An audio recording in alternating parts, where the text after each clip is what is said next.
புதுச்சேரி முத்தியால்பேட்டை தொகுதி காங்கிரஸ் வேட்பாளர் ஈரம் ராஜேந்திரன் இன்று சோலை நகர் பகுதியில் வீடு வீடாக சென்று தீவிர வாக்கு சேகரிப்பில் ஈடுபட்டார். பாடலாசிரியர் சிநேகனுடன் இணைந்து அவர் ஆதரவு திரட்டிய பொழுது பொதுமக்கள் ஆரத்தி எடுத்து உற்சாக வரவேற்பு அளித்தனர்.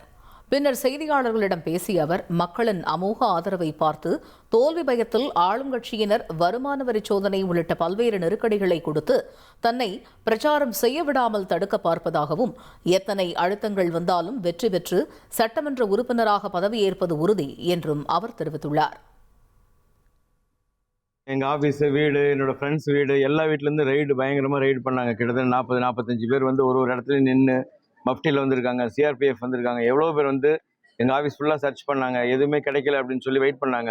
இல்லை, இவ்வளோ தூரம் ப்ரெஷர் கொடுத்து, அச்சுறுத்தல் கொடுத்து, இல்லாத பொல்லாதையும் சொல்லி என்னென்னமோ விஷயங்கள்லாம் செஞ்சு எப்படியாவது ஜெயிச்சுன்னு அவர் நினைக்கிறார். ஒருபோதும் அவர் கனவு பழிக்காது அப்படிங்கிறது இந்த இடத்துல நான் பதிவு பண்ணிக்கிறேன். 9ஆம் தேதி வாக்குப்பதிவு முடிஞ்சு மே 4ஆம் தேதி இந்த தொகுதி எம்எல்ஏவாக நான் பதவி பிரமாணம் எடுப்பாங்கிறத.